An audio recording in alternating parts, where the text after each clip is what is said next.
जब लग गुरु मिले न सांचा, तब लग गुरु करो 10 पांचा। क्या गुरु बदल सकते हैं? क्या गुरु बदलने से पाप लगता है? आध्यात्म के इस मैदान में आखिर सही गुरु कौन है?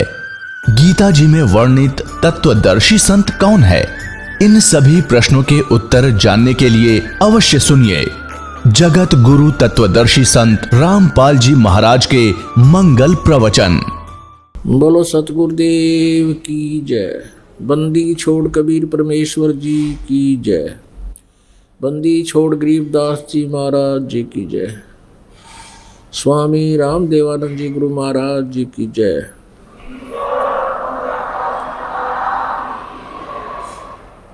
सर्व संतों की जय, सर्व भक्तों की जय, धर्मी पुरुषों की जय, श्री काशी धाम की जय, श्री छुडानी धाम की जय, श्री क्रौथा धाम की जय, श्री बरवाला धाम की जय। सत साहिब गरीब नमो नमो सतपुरुष को नमस्कार गुरु की नहीं। सुर नर मुनि जन साधुआ संतों सर्वस दे नहीं। सतगुरु साहिब संत सब डंडो तम प्रणाम। आगे पीछे मज हुए तिनको जा कुर्बान। नराकार निर्विषम काल जाल वैभंजनम निर्लेपम निज निर्गुणम अकल अनुबेशंदनम। सोहम सुरति समाप्तम सकल समाना निर्तलय उज्ज्वल हीरंबर हरदमम बेपरवा अथाहे वार पार नहीं मज्जतम। ग्रीब जो सुमर सिद्ध होई गणनायक गलताना। करो अनुग्रह सोई पारस पद परवाना। आदि गणेश मनाऊं गणनायक देवन देवा। चरण कमल लो लाऊं आदंत करूं सेवा। परम शक्ति संगीतम रिद्धि दाता सोई। अवगत गुण अतीतम सतपुरुष निर्मोही। जगदम्बा जगदीशम मंगल रूप मुरारी। तन मन अर्पों शेषम भक्ति मुक्ति भंडारी। सुर नर मुनि जन ध्यावे ब्रह्मा विष्णु महेशा। शेष शेष मुख गावे पूजे आदि गणेशा। इंद्र कुबेर सरीखा वरुण धर्म राजावे। समर्थ जीवन जी का मन इच्छा फल पावे। 33 कोटि आधारा ध्यावे 88। उतरे भव जल पारा कट है यम की फांसी। 33 कोटि आधारा ध्यान 88। उतरे भव जल पारा कट है यम की फांसी। कर जोरों विनती करूं धरों चरण पर शीस। गुरु जी राम देवानंद जी महाराज जी ने दियो नाम बख्शीश। कोटि कोटि सिजदा करूं कोटि कोटि प्रणाम। चरण कमल में राखियो मैं बांधी जाम गुलाम। कुत्ता हूँ गुरुदेव का रामपाल दास का नाम। गले प्रेम की जेवड़ी जा खींचो वहाँ जाऊं। तो करो तो बावड़ू दूर दूर करो तो जाऊं। जो राखो तो ही रहूं जो देवो सुख। जय इब कै सतगुरु मिले सब दुख आँखों रोए। चरणों ऊपर शीस धरूं कहूँ जो कहनी हो। कबीर साईं मिलेंगे पूछेंगे कुशलात। आदि अंत की सब कहूँ अपने दिल की बात।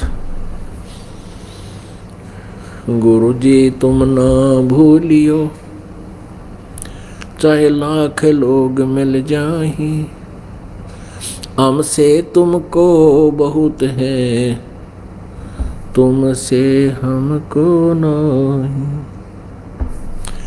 तुमरे विसारे क्या बने, मैं किसकी शरण में जाऊं। शिव बिरंच मुनि नारदा, तिनके हृदय न समाऊं। अब गुण किए तो बहुत किए, करत न मानी हारे। बावे बंदा बख्श दियो, बावे गर्दन उतारो। अब गुण मेरे बाप जी, बख्शो गरीब नवाज। जो मैं पूत कपूत हूँ, बोर पिता को लाज। मैं अपराधी जन्म का, नक्सिक भरे विकार। तुम दाता दुख भंजना, मेरी करो संभार। परमपिता परमात्मा पूर्ण ब्रह्म, सारी सृष्टि के रचनहार कुल मालिक कबीर परमेश्वर जी की असीम कृपा से आप जी ये सत्यनारायण कथा सुनने के लिए उपस्थित हुए। सत्यनारायण किसे कहते हैं? सत्यनारायण का अर्थ है अविनाशी परमात्मा।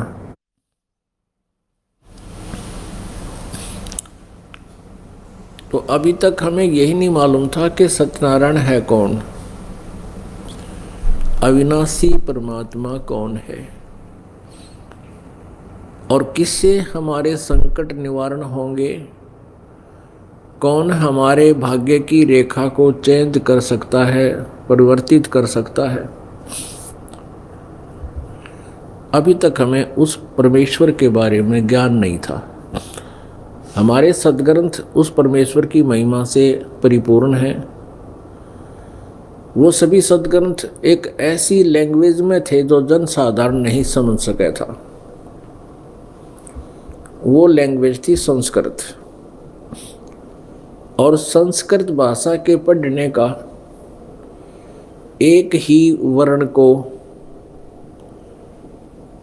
अधिकार था, ब्राह्मण वर्ण को।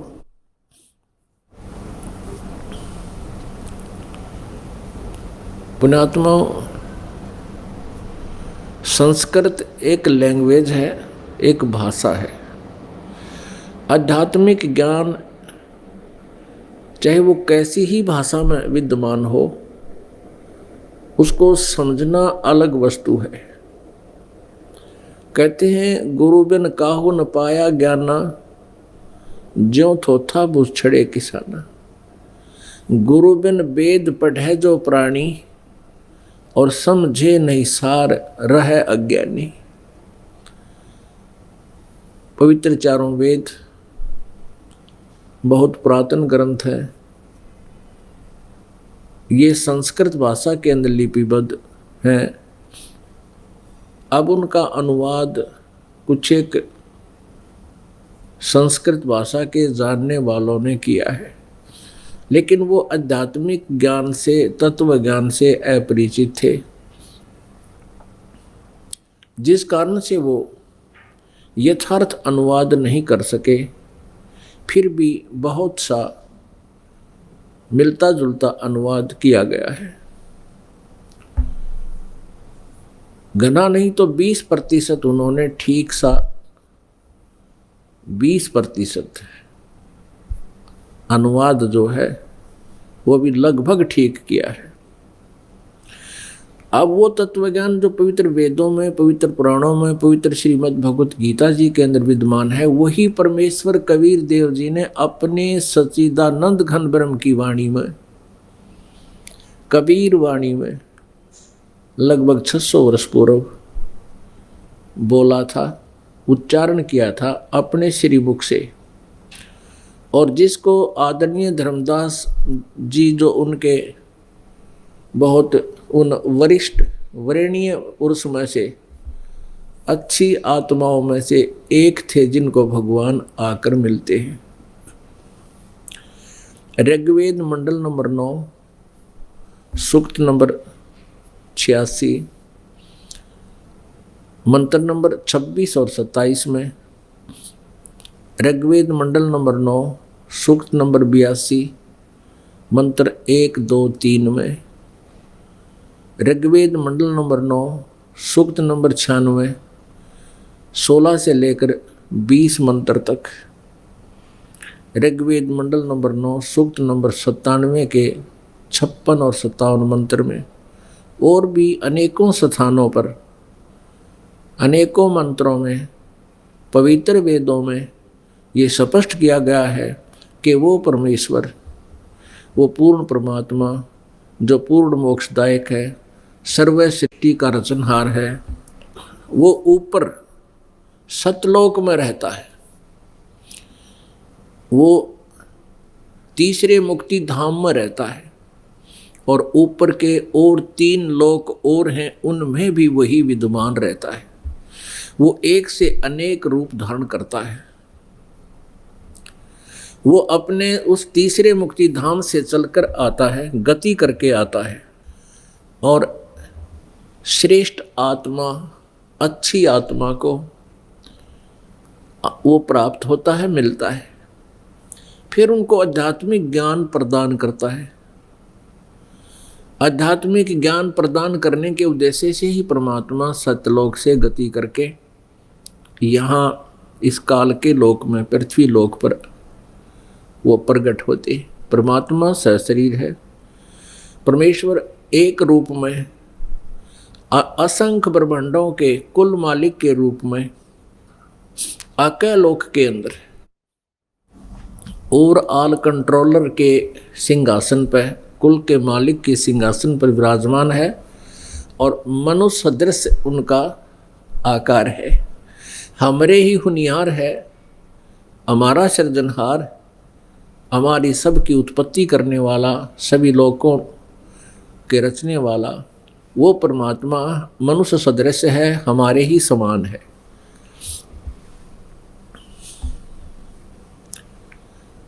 वो वहाँ तख्त पर विराजमान है, बहुत बड़े गुंबज के अंदर। एक बहुत बड़ा गुंबज है, तेज पुंज का बना हुआ। जैसे यहाँ तो सीमेंट से बनता है, वहाँ सब मटेरियल और शरीर सभी आत्माओं का वो एक तत्व से है, नूरी शरीर, नूर से, तेज तत्व से बना हुआ है। तो उसके बीच में परमात्मा का एक सिंहासन है, उस पर वो परमेश्वर विराजमान है। सचखंड के अंदर भी उसका ऐसा ही स्वरूप है, सतलोक के अंदर भी ऐसा है, फिर अलख लोक के अंदर भी ऐसा ही है, फिर अगम लोक में भी ऐसे ही, और अकय लोक में भी वो एक ही परमात्मा बैठा है। उनकी प्रत्येक लोक में उनके शरीर की रोशनी अर्थात नूर का अंतर है।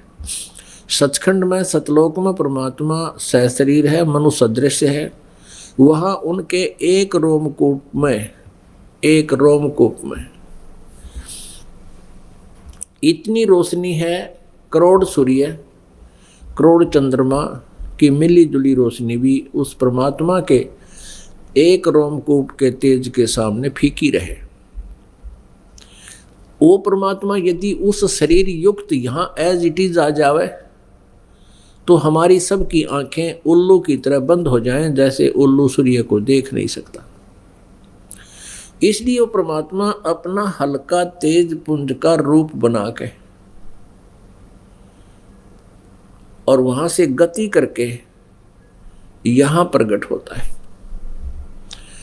इसलिए वो परमात्मा के 2 शरीर हैं, एक हल्के तेज पुंज का। यजुर्वेद अध्याय नंबर 5 के श्लोक नंबर 1 में 2 बार गवाही दी है, अग्ने तनुरसी विष्णुवे तवा सोमस्य तनुरसी। अग्नि माने परमेश्वर, तनु माने सहशरीर, असी माने है। परमेश्वर सहशरीर है, हे परमेश्वर आपका तेजो में शरीर है, और विष्णुवे तवा सोमेश्य तनुरसी, विष्णु माने सबका पालन पोषण करने के लिए, तवा माने उस, सोमस्य माने अमर पुरुष का, तनु मीन शरीर, असी माने है। वो परमात्मा सतलोक से चलकर आता है, यहाँ अतिथि रूप में आता है। अतिथि माने मेहमान, गेस्ट। अतिथि का अर्थ होता है जिसके आने की तिथि पूर्व निर्धारित ना हो, कभी भी आ टपके, कभी भी आ जावे, उसको अतिथि बोलते हैं। और दूसरे शब्दों में उसको गेस्ट बोलते हैं, अंग्रेजी में मेहमान भी बोलते हैं, हिंदी में। तो इस यजुर्वेद अध्याय नंबर 5 के मंत्र नंबर 1 में 2 बार गवाही दी है कि वो परमात्मा सशरीर है। और फिर अग्नि तनुरसी का अर्थ है कि परमात्मा सतलोक में जहाँ विराजमान है, उसका बहुत तेजों में शरीर है आप जी का। हे परमात्मा, आप जी का बहुत तेजों में शरीर है। उस शरीर में वो परमात्मा वहाँ सतलोक में स्थायी रूप में रहते हैं। और वही परमेश्वर फिर हल्का तेज पुंज का रूप बना के अपने रूप को सरल करके इस पृथ्वी लोक पर आता है। किस लिए आता है? विष्णुवे तवा सोमस्य तनुरसी। विष्णुवे माने सबके धारण पोषण करने के लिए उस परमेश्वर का शरीर है। गीता जी अध्याय नंबर 15 के श्लोक नंबर 16 और 17 में 3 पुरुष कहे हैं, एक क्षर पुरुष, एक अक्षर पुरुष। श्रीमद् भगवत गीता अध्याय नंबर 15 के श्लोक नंबर 16 में कहा है कि अक्षर पुरुष और क्षर पुरुष ये 2 परमात्मा हैं इस लोक में। और इनके और तथा इनके अंतर्गत जितने प्राणी आते हैं उन सभी का शरीर नाशवान है, और जीवात्मा ये किसी की मरती ही नहीं, वो अलग बात है। इससे सिद्ध है कि श्रीमद् भगवत गीता अध्याय नंबर 15 के श्लोक नंबर 16 में सरपुरुष और अक्षर पुरुष ये दोनों पुरुष, दोनों प्रभु नाशवान बताए हैं। वैसे अक्षर पुरुष का अर्थ होता है अविनाशी परमात्मा, लेकिन श्रीमद् भगवत गीता अध्याय 15 के श्लोक 17 में एक विशेष वर्णन है कि उत्तम पुरुष है तो अन्य परमात्मा इति उदाहरत है। ये लोकत्रयम् आविश्य विवर्ति अवैश्वर। 17वें श्लोक में कहा है कि वास्तव में श्रेष्ठ परमात्मा तो कोई और है। श्लोक नंबर 16 में वर्णित सरपुरुष अक्षर पुरुष से कोई और उत्तम पुरुष तो अन्य, वो और है श्रेष्ठ परमात्मा, अन्य है जो इन दोनों से भिन्न है, और वही परमात्मा कहलाता है। क्या उद्देश्य है उस परमेश्वर का? यह माने जो यह लोकत्रय आविश्य विवर्ती, जो तीनों लोकों में प्रवेश करके सबका धारण पोषण करता है, सबका पालन पोषण करता है, अवय ईश्वर है। वो अवय माने अविनाशी परमेश्वर है। अपने आत्मा वो पूर्ण परमात्मा, उसका नाम क्या है? वो तत्व ज्ञान को, वेदों के ज्ञान को, जिसमें सूक्ष्म वेद का ज्ञान भी इंक्लूड है, इन 5 वेदों को वो परमात्मा अपनी अमृतवाणी के द्वारा, अपने मुखारविंद से, कविताओं से, लोकोक्तियों के माध्यम से, शब्दों के माध्यम से, यानी पद्य भाग के माध्यम से वो उच्चारित करता है, बोलता है, ऊंचे स्वर में बोलता है। कविताओं से बोलने से उसको वो कवि, उसका नाम कबीर देव है। वो वास्तविक नाम उस परमेश्वर का कबीर देव है।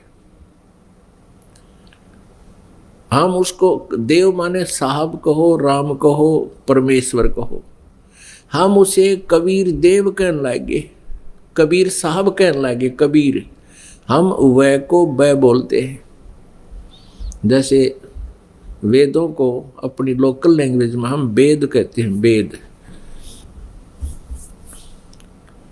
ऐसे ही तो हम कबीर, उस कबीर देव को, देव माने साहब, भगवान राम, हम कबीर साहब कहने लगे, कबीर देव कहने लगे, कबीर परमेश्वर कहने लगे, बात एक ही है।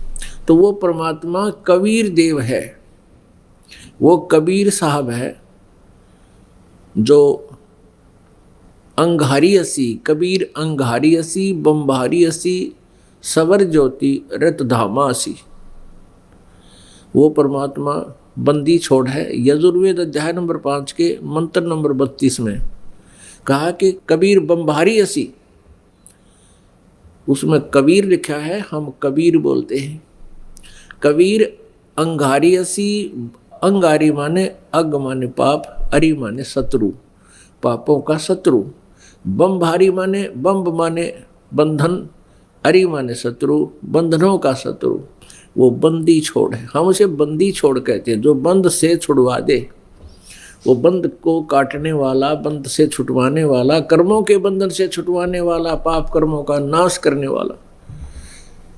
वो सवर ज्योति स्वयं प्रकाशित रतधामा सतलोक में रहता है, सतलोक युक्त है, सतलोक का वासी है। ये विवरण है यजुर्वेद अध्याय नंबर 5 के मंत्र नंबर 32 में।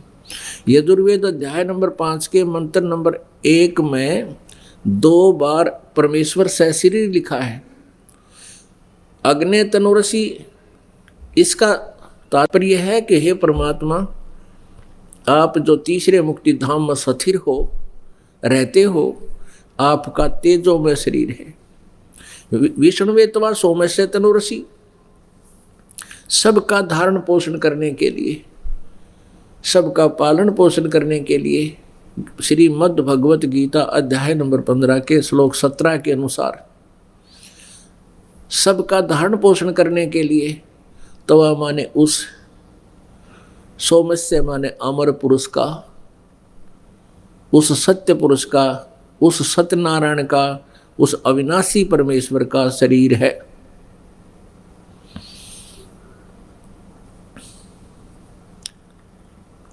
पुण्यात्माओं, हमारे सदग्रंथ बहुत ही अनमोल ज्ञान युक्त हैं। इनको ना समझने के कारण वो संस्कृत भाषा के जानने वाले जो विद्वान कहलाते थे, उन्होंने सदग्रंथों के अर्थों का अनर्थ कर डाला और सदग्रंथों को ठीक से ना समझकर परमात्मा को निराकार बता डाला। कबीर परमेश्वर जी कहते हैं वो पूर्ण ब्रह्म जो सतलोक से चलकर आए थे और ऐसी ही लीला परमेश्वर किया करते हैं, ऐसा वेद गवाही देते हैं। जिनको भगवान का साक्षात्कार हुआ, आंखों देखा, वो संत कहते हैं। आंखों देखा जिन्होंने परमात्मा का साक्षात्कार किया, वो वर्णीय पुरुष यानी श्रेष्ठ पर आत्माएं जिनको भगवान मिलते हैं और मिले हैं, उन्होंने भी यही बताया है और हमारे पवित्र वेद भी यही बताते हैं, पवित्र सदग्रंथ भी यही बताते हैं। और जो दंत कथा, जो लोकवेद आज तक हमें सुनाया गया था, उन वेद ज्ञानहीन ऋषि महर्षि नकलियों द्वारा, झूठों द्वारा, वो एक दंत कथा थी, अनुभवहीनता थी उन लोगों की। परमेश्वर कबीर देव जी जो काशी में, बनारस में धानक की भूमिका करके चले गए, 120 वर्ष रहे, जो जुलाहा बनकर एक जन साधारण की तरह कार्य किया। ये भी वेदों में लिखा है कि वो परमात्मा, ऋग्वेद मंडल नंबर 1 सूक्त नंबर 31 के मंत्र नंबर 18 में लिखा है कि मनुष्यवत अग्ने, हे मनुष्य के समान परमात्मा, अग्नि माने परमेश्वर, आप एक जीवन, एक जन साधारण की तरह अपना कर्म करके, निर्वाह करके दिखाते हो, लीला करते हो। आप प्रत्येक युग में ऐसी लीला करते हो। हे परमेश्वर, एक बार फिर आइए और हमें ज्ञान दीजिए, उसी प्रकार फिर आइए और कुछ दिन हमारे बीच में आप रहिए। तो पुण्यात्माओं, परमेश्वर कबीर जी कहा करते, वेद मेरा भेद है, मैं ना वेदन के माही, और जौन वेद से मैं मिलूं वो वेद जानते नहीं। ये चारों वेद मेरी ही महिमा का गुणगान कर रहे हैं, लेकिन इन चारों वेदों में मेरे पाने का वो यथार्थ मंत्र नहीं है। चारों वेदों में गुणगान तो पूर्ण परमेश्वर का ही है 90%, 10% अन्य क्रियाओं की जानकारी है, और उनमें ब्रह्म काल ब्रह्म की भी थोड़ी सी व्यवस्था है कि ये क्या करता है, इसकी क्या क्षमता है। और केवल पूजा की विधि इस ब्रह्म तक की है, ओम नाम का जाप। ब्रह्म कहो, इसे सर्वपुरुष कहो, इसे सर्वब्रह्म कहो, ज्योत स्वरूपी निरंजन काल कहो। ये 21 ब्रह्मांड का स्वामी है। गीत श्रीमद् भगवत गीता अध्याय नंबर 15 श्लोक नंबर 16 के अनुसार सर्वपुरुष व अक्षर पुरुष ये दोनों नासवान हैं। ये सर्वपुरुष इसको ब्रह्म भी कहते हैं, ज्योत स्वरूपी निरंजन भी कहते हैं, इसको काल भी कहते हैं। ये 21 ब्रह्मांड का स्वामी है, प्रभु है, भगवान है, पुरुष है। और जो अक्षर पुरुष है इसको परब्रह्म भी कहते हैं। ये 7 संख्य ब्रह्मांड का स्वामी है, ये भी नासवान है। वैसे अक्षर पुरुष का अर्थ अविनाशी होता है, लेकिन श्रीमद् भगवत गीता अध्याय नंबर 15 श्लोक 17 ने स्पष्ट कर दिया कि उत्तम पुरुष तो अन्य है, श्रेष्ठ परमात्मा तो सर्वपुरुष और अक्षर पुरुष से कोई और है, और वही तीनों लोकों में प्रवेश करके और वही परमात्मा कहलाता है, और वही तीनों लोकों में प्रवेश करके सबका धारण पोषण करता है। वो अव्यय ईश्वर है, वो है अविनाशी, वास्तव में अविनाशी वो है। अब जैसे सर्वपुरुष और अक्षर पुरुष ये दोनों नासवान कैसे? सर्वपुरुष तो चलो नासवान है ही, सर्व माने नासवान, पुरुष माने प्रभु कहते ब्रह्म कहो, और अक्षर ब्रह्म यानी अक्षर पुरुष पर ब्रह्म को भी नासवान कहा, जबकि अक्षर पुरुष का अर्थ होता है अविनाशी प्रभु। अब यहाँ डिफाइन करना होता है, जैसे एक चाय पीने का ये सफ़ेद सा चीनी का बना हुआ, मिट्टी का बना हुआ कप होता है, कितना सुंदर है, आम मिट्टी से, आम मिट्टी के बर्तन से इसका बहुत अच्छा कलर भी है, बहुत सुंदर है, फिनिशिंग भी अच्छी है। तो ऐसा है हमारे शरीर तो समझो मिट्टी के हैं, और इन ब्रह्मा विष्णु महेश और ब्रह्म जो काल है, ज्योति निरंजन है, इसका शरीर समझो ये चीनी के कप जैसा मटेरियल से बना हुआ है। और अक्षर पुरुष जिसको अविनाशी कहा गया, उसका समझ लो कि स्टील का बना हुआ शरीर है। अब स्टील जो है उस मिट्टी के, सफ़ेद मिट्टी के चीनी के कप की तुलना में बहुत ज़्यादा स्थायी है। अब चीनी का कप, वो मिट्टी वाला कप तो फर्श पर गिर जाए, हाथ से छूट जाए, टुकड़े टुकड़े हो जाता, अंडरस्टूड है कि तो नासवान है। लेकिन जो स्टील का कप है, हाथ से गिर भी जा लेकिन टूटता नहीं, और काफ़ी वर्षों तक मनमाने 50-20 वर्ष में जाकर उसका जंग लगे, फिर वो नाश को प्राप्त हो। तो ऐसे वो सर्वपुरुष से अक्षर पुरुष तुलनात्मक तरीके से अविनाशी है, लेकिन वास्तव में अविनाशी नहीं है। वास्तव में अविनाशी सोना धातु है, स्वर्ण, गोल्ड। तो ऐसे परमात्मा को तो समझो गोल्ड, पूर्ण परमेश्वर को परम उत्तम पुरुष जो अन्य है वो तो है गोल्ड धातु से बना हुआ शरीर है, सभी सह शरीर है।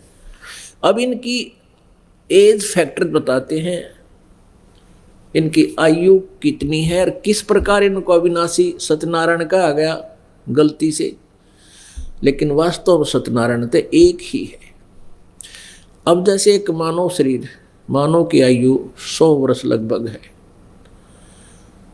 और एक ब्रह्मा जी की आयु, काल के पुत्र हैं, रजगुण ब्रह्मा, सतगुण विष्णु, तमगुण शिव जी। इन काल के पुत्रों की रजगुण ब्रह्मा, सतगुण विष्णु, तमगुण शिव जी की आयु कितनी है? ब्रह्मा जी की आयु पहले कैलकुलेट करते हैं। एक चतुर्युगी में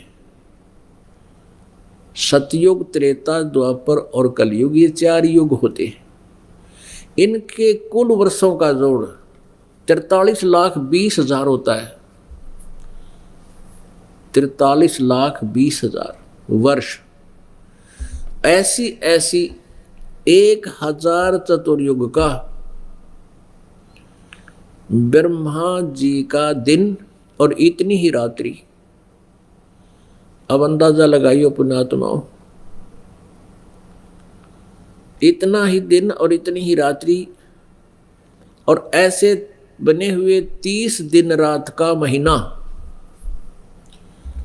और 12 महीनों का 1 वर्ष और 100 वर्षों की ब्रह्मा रजगुण जी की आयु। अब जब कैलकुलेट करने लगो तो बहुत लंबे चौड़े, अगर वर्ष अपने वाले मनुष्य वर्षों से गिने तो गिनती बहुत मुश्किल हो जा। इसलिए इनको ऐसे गिना जाता है कि ऐसे महीने वर्ष बनाए। तो ब्रह्मा जी की 100 वर्ष की आयु, ऐसे बने हुए 100 वर्ष, और विष्णु जी की इससे 7 गुना लंबी आयु, और विष्णु जी से 7 गुना स्तम गुण शिव जी की आयु, जो काल का पुत्र है। अपुण्यात्माओं, और 70,000 बार जब ये काल का पुत्र शिव मर लेगा, यानी शिव का मरना तात्पर्य है कि 7 ब्रह्मा मर लेंगे जब एक विष्णु मरेगा, 7 विष्णु की मृत्यु हो लेगी तब एक शिव मरेगा। ऐसे 70,000 बार दो शिव मर लेगा कि मृत्यु हो लेगी, तब एक ब्रह्मांड का विनाश होगा, सभी प्राणियों का नाश होगा, दुर्गा और काल की भी मृत्यु होगी। दुर्गा और ये काल यानी सरपुरुष, ये पति पत्नी हैं। इनका यहाँ विनाश होगा, इनके भी शरीर नष्ट होंगे। फिर परमेश्वर की एक लीला है, परमात्मा कबीर परमेश्वर का बना विधान है कि फिर ये दूसरे ब्रह्मांड में चले जाएंगे। वहाँ दुर्गा और इस ब्रह्म का, सरपुरुष का शरीर अपने आप निर्मित हो जाता है, युवा, दोनों युवा हो जाते हैं। और फिर ये अपना कुछ वचन से, कुछ मैथुन क्रिया से सृष्टि उत्पन्न करते हैं। तो ऐसे जो एक ब्रह्मांड का विनाश हुआ 70,000 बार त्रिलोकीय शिव की मृत्यु के उपरांत, तो ये एक युग हो गया किसका? अक्षर पुरुष का। अब अक्षर पुरुष की आयु की कैलकुलेशन ऐसे होगी, अक्षर पुरुष का एक युग हो गया, और ऐसे 1,000 युग का अक्षर पुरुष का दिन और इतनी ही रात्रि। ऐसे ही 30 दिन रात का महीना और 12 महीनों का 1 वर्ष, और ऐसे बने हुए 100 वर्ष की उस अक्षर पुरुष यानी पर ब्रह्म की आयु, तब उसकी मृत्यु होगी। अपुण्यात्माओं, विचार करो, हिसाब लगाओ, सत्यनारायण कौन है? और परमात्मा कबीर जी कहते हैं कि अरबों तक ब्रह्मा मर गए और 30 करोड़ कन्हैया है, और करोड़ों तेरे शिव जी मर गए, मेरी एक नहीं पलैया। परमेश्वर जी कहते हैं कि मेरा तो एक पल भी नहीं गया है, क्योंकि वो नासवान अविनाशी हैं, नासवान नहीं है। नासवान की आयु का पलों में गिनती होती है, समय निर्धारित होते हैं, वर्षों में गिनती होती है। कहते मेरी नहीं एक पलैया। तो वो सत्यनारायण कौन है? अभी तक हम श्री विष्णु जी को सत्यनारायण मान्या करते, क्योंकि इनकी भी आयु बहुत घनी है और हमारी आयु की तुलना में तो बहुत ही लंबी चौड़ी, यानी ये हमारे लिए तो अविनाशी ही लगे थे। हमने अपने आत्मा जैसे कुछ ऐसे कीड़े मकोड़े होते हैं, कुछ ऐसे पक्षी हैं, ऐसे पशु हैं जो मनुष्य के जीवन में 100 बार मर लेते हैं और जन्म ले लेते हैं। अब उनको कोई बताओ, जैसे कई ऐसे हैं कि एक दिन में जन्म होता है, एक ही दिन में वो युवा हो जाते हैं, अपनी संतान भी उत्पत्ति कर लेते हैं कुछ जीव, और वो मर भी जाते हैं। अब उनसे कोई कहे कि मनुष्य की आयु 100 वर्ष है, फिर उनका हिसाब लावे कि इनका 365 दिन का एक वर्ष होता है और ऐसे 100 वर्ष की आयु है, तो वो ऐसे वो कीड़े मकोड़ों की तुलना में मनुष्य की आयु बहुत लंबी है। वो ये सोचते होंगे कि ये भाई कद मरेंगे, तो मरते नहीं होंगे, मनुष्य तो बहुत लंबी आयु है। अपने आत्माओं जैसे हमारी आयु है, इसकी तुलना में उन ब्रह्मा विष्णु महेश की इतनी लंबी आयु है कि हम सोचना भी भूल जाते थे कि ये भी कभी मरेंगे। और फिर ब्रह्म की सरपुरुष की आयु वो 70,000 बार एक त्रिलोकीय शिव मर ले, तब ब्रह्मलोकीय उस काल रूपी शिव सदा शिव की मृत्यु होती है ब्रह्म की, और उसका वो एक युग हो गया परब्रह्म का, अक्षर पुरुष का। ऐसे 1000 बार युग काल मर ले जब तक उसका एक दिन हुआ। इतनी रात्रि, 30 दिन रात का महीना, 12 महीने का एक वर्ष, 100 वर्ष की आयु उस अक्षर पुरुष की। श्रीमद् भगवत गीता अध्याय नंबर 15 के श्लोक नंबर 16 में जो सर पुरुष और अक्षर पुरुष बताए, उनकी आयु। और फिर भी मृत्यु, एती उम्र बुलंद मरेगा अंतरे, क्योंकि कोई सतगुरु लगे न कान न भेंटे वो संतरे। यदि इतनी लंबी आयु भी हो जाएगी तो भी अंत में तेरी मृत्यु होगी। कारण क्या है? क्योंकि तुझे वो तत्वदर्शी संत नहीं मिले। कौन से तत्वदर्शी संत? जो श्रीमद् भगवत गीता अध्याय नंबर 4 के और श्लोक नंबर 34 में जिनके विषय में कहा है, उसमें कहा है कि अर्जुन, उन तत्वदर्शी संतों की खोज कर उनको दंडवत प्रणाम करने से, कपट छोड़ करके प्रसन्न करने से, वो तत्व ज्ञान से परिचित तत्वदर्शी संत उस परमात्म तत्व को बताएंगे, उसका ज्ञान कराएंगे। वो तत्व ज्ञान कौन सा है? श्रीमद् भगवत गीता अध्याय नंबर 4 के मंत्र नंबर 32 में उसमें कहा कि जैसा अर्जुन अभी श्रीमद् भगवत गीता अध्याय नंबर 4 श्लोक 25 से लेकर 31 तक तूने जो वर्णन सुना कि कोई तो केवल वेद अध्ययन स्वाध्याय को ही अपना मोक्ष मार्ग मानते हैं, कोई केवल योग अभ्यास करता है, कोई देवताओं की पूजा को, कोई तप करके, कोई क्रियाएं करके, कोई श्वास प्रश्वास की क्रिया को ही देखते रहते हैं। श्वास बाहर जाता उसको ध्यान रखो, अंदर जाता उसको ध्यान रखो। और कुछ तीक्ष्ण अहिंसा व्रतों को ही कर रहे हैं, जैसे मुंह पर पट्टी बांध के घूमना, नंगे पैरों घूमना। कहते इस तरह की जो साधनाएं जो साधक करते हैं वो अपनी अपनी साधना को पाप नाशक मानते हैं, मोक्षदायक मानते हैं। अगर यदि उनको ये पता लग जावे कि ये मोक्ष मार्ग नहीं है, तुरंत त्याग दे। लेकिन जो भी जो साधना कर रहा है उसको सही मान कर लगा हुआ है ना, तो एक दिन भी ना करे इंसान। फिर बताया चौथे अध्याय के 32वें श्लोक में कि उस परमेश्वर के, परमात्मा के पाने की यथार्थ भक्ति विधि, परमेश्वर सच्चिदानंद घन ब्रह्म की वाणी में ब्रह्मणे मुखे अब यहाँ पुण्यात्माओं थोड़ी सी गड़बड़ कर रखी अनुवादकर्ताओं ने श्रीमद् भगवत गीता अध्याय नंबर 4 के श्लोक नंबर 32 में।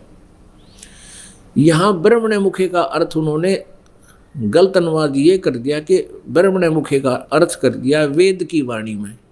नहीं, ब्रह्मण्य माने सच्चिदानंद घन ब्रह्म की वाणी में, उसके मुखे माने उसके मुखारविंद से उच्चरित वाणी में, उनके मुख कमल से बोले गए ज्ञान, उस तत्व ज्ञान में बहुत विस्तार से कहे गए हैं।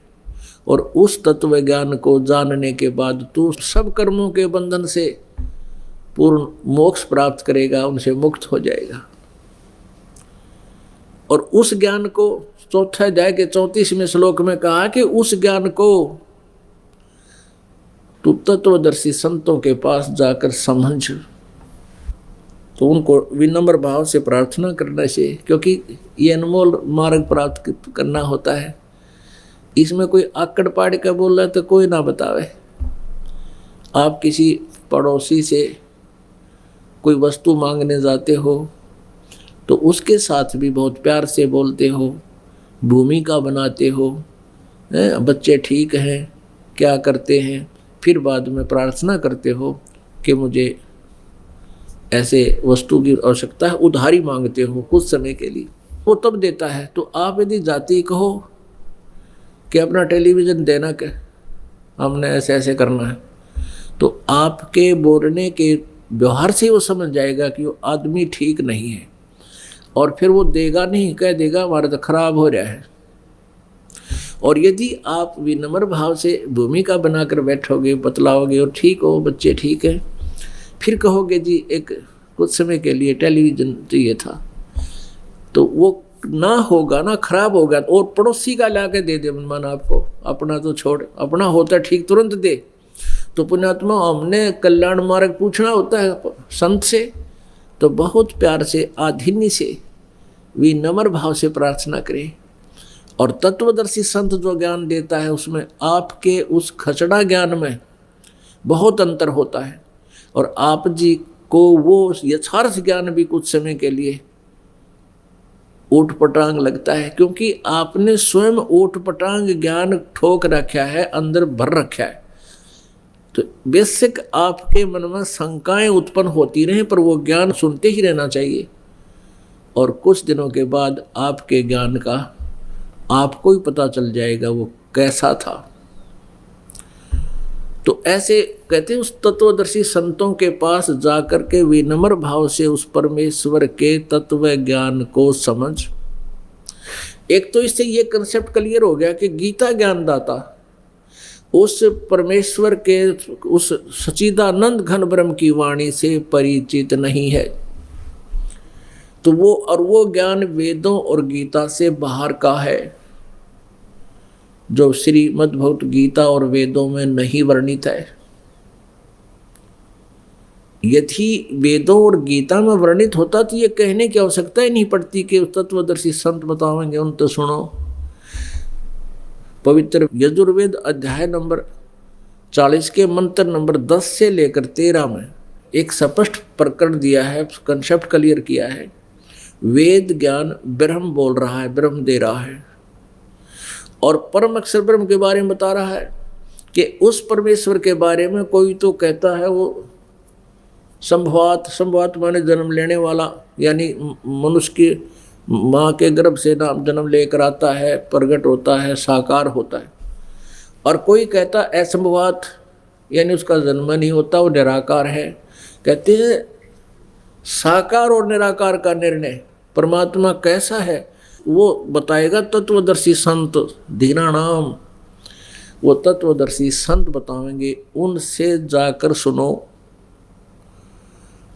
और फिर क्या बता है इन तीनों श्लोकों में, 10, 11, 12, 13, इन 4 श्लोकों में, मंत्रों में, यजुर्वेद अध्याय नंबर 40 के 10 से 13 में फिर ये बताया है कि कोई तो एक किसी भाषा विशेष के अक्षर ज्ञान हो जाने से, विद्या प्राप्त हो जाने से उसको विद्वान कहने लग जाते हैं, और जिसको अक्षर ज्ञान नहीं है उसको अविद्वान कह देते हैं।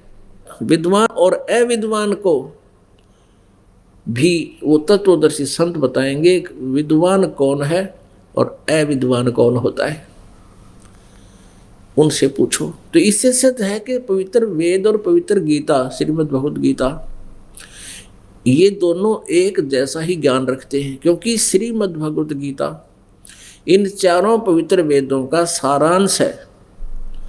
कोड वर्ड इसमें अत्यधिक है। चारों वेदों को सोर्ट करके पूर्ण परमेश्वर ने इस काल के अंदर एक रिमोट से प्रेरणा दी।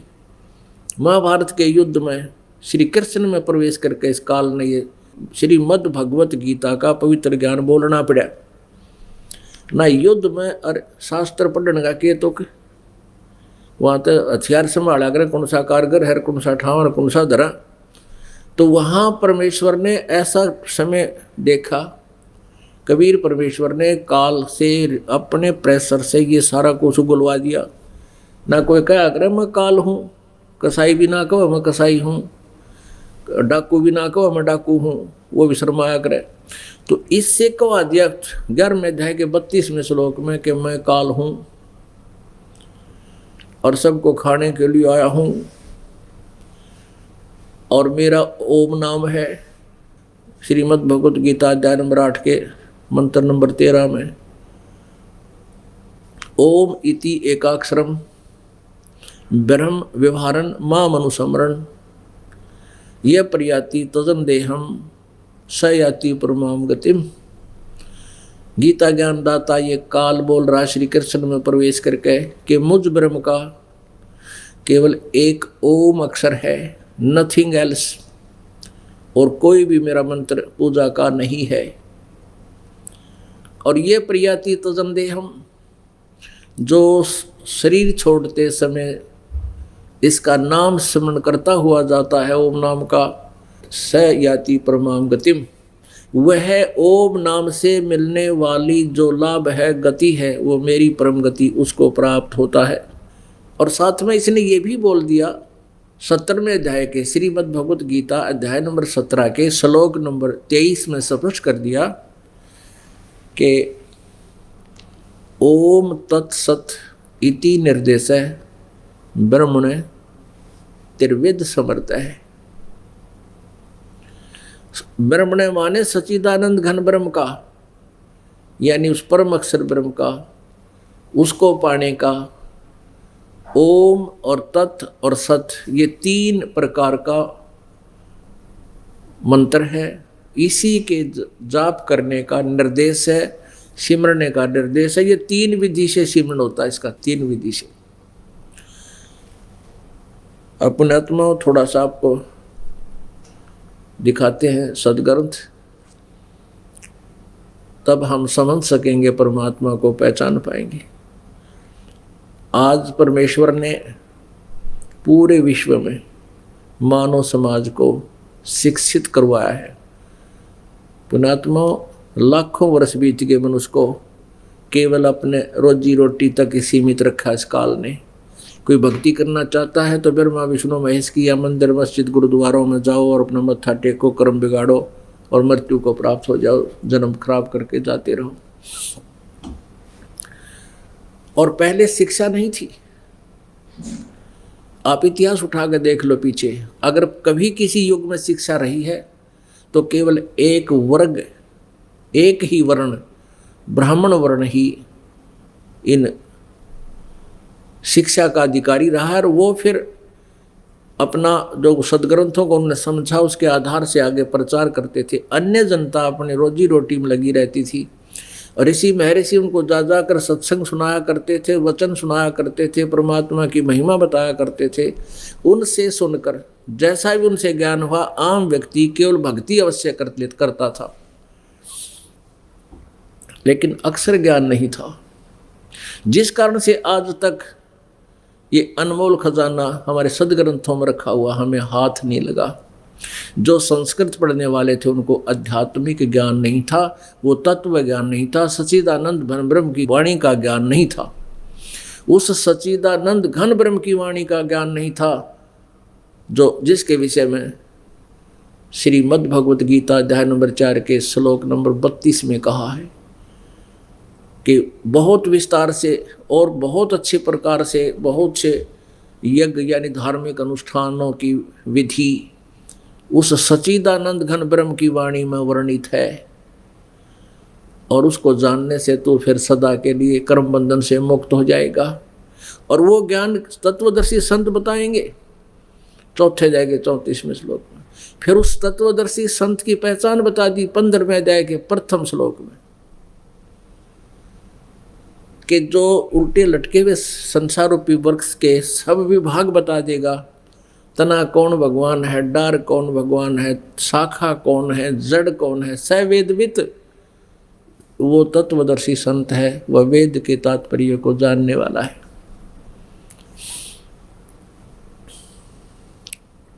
परमेश्वर कबीर देव जी ने 600 वर्ष पहले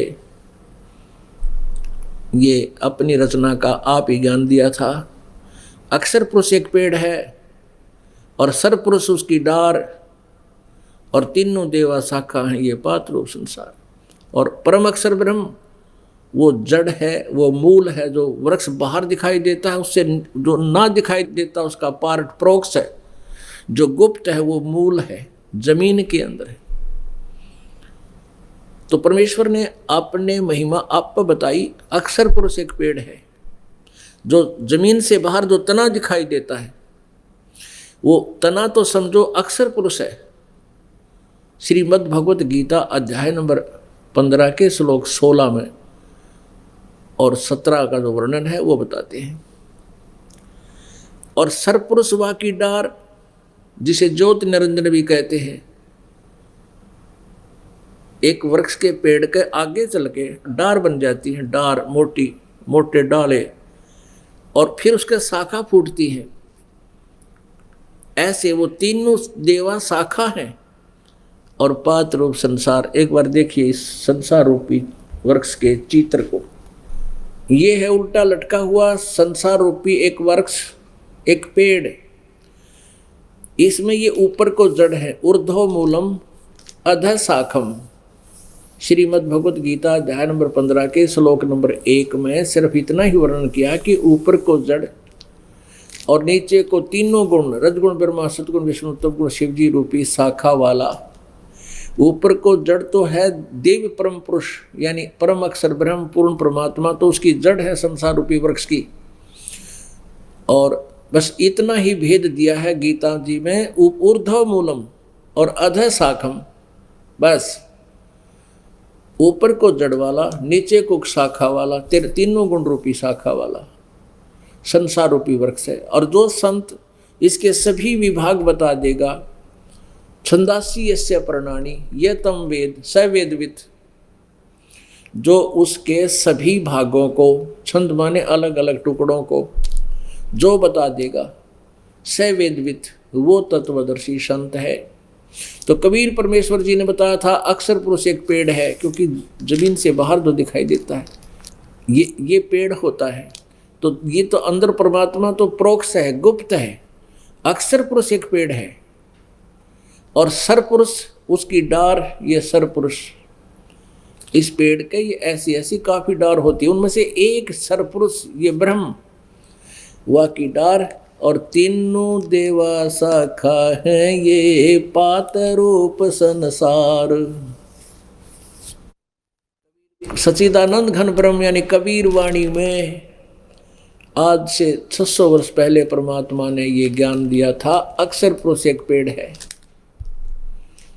और ये ज्योति निरंजन सरपुरुष वा की डार और तीनों देवा शाखा हैं ये पात रूप संसार। तो परमेश्वर स्वयं ही आते हैं, यथार्थ ज्ञान देते हैं, इसलिए वो तो अपने यथार्थ ज्ञान को लोकोक्तियों के माध्यम से बताते हैं, जिस कारण से वो कबीर देव कहलाते हैं। कवि, उसको कवि कहते हैं, उसका वास्तविक नाम भी फिर कबीर देव ही कहा जाता है, वेल नोन है वो कबीर। और ये गुप्त है, ये पूर्ण परम अक्षर ब्रह्म, पूर्ण ब्रह्म, परम अक्षर ब्रह्म, परम अक्षर पुरुष कहो चाहे परम अक्षर ब्रह्म को। उत्तम पुरुष है तो अन्य ये लोग तरमावेश विवर्ती, उत्तम पुरुष तो यानी सही परमात्मा श्रेष्ठ भगवान तो कोई और है जो सबका धारण पोषण करता है, क्योंकि संसार रूपी वृक्ष को परवरिश उसका कौन धारण पोषण करता है? ये जड़ों से वृक्ष की परवरिश होती है। तो वो जड़ रूपी परमात्मा है, वो मूल है। ऊर्ध्व मूलम, ऊपर को जड़ वाला, वो दिव्य पुरुष तो मूल है और तीनों गुण रूपी शाखा है। और ये इस प्रकार इस संसार रूपी वृक्ष का विस्तार से विवरण परमेश्वर कबीर देव जी ने अपनी लोकोक्तियों के माध्यम से अपनी अमर वाणी में, कबीर वाणी में बताया था आज से 600 वर्ष पहले। और यही वेद बताते हैं कि वो सच्चिदानंद घन ब्रह्म अपनी वाणी को ऐसे वो अपने मुखारविंद से उच्चारित करता है।